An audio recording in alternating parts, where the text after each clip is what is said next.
Ano po ang masasabi niyo sa trace minerals at barley ng Far East Utah Marketing Corp? Actually, itong Trace Mineral Drops, first time ko talaga marinig itong produkto na to. And wala akong idea kung saan ang source niya, sino nagmamanufacture. Basta sinabi ng tao na nag-introduce sa akin is itry ko to, ipatak ko 5 to 10 drops sa iniinom kong baso ng tubig. So siguro mga 100 to 150 ml. So trinay ko siya. First time ko na-try to is gabi. Kaya nung after siguro mga 30 minutes to 60 minutes, ang na-observe ko talaga yung grabe ang antok talaga na naramdaman ko.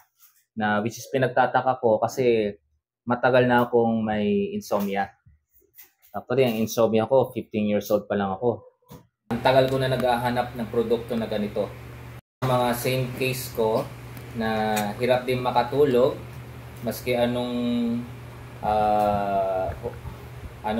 pinaggagawa pa na herbal tea, mga pinagtatake, walang effect. I-try nyo to guys kasi talagang very effective to kung gusto nyo talaga ng mahimbing at direksyon tulog. Yan. Thank you so much, Coach.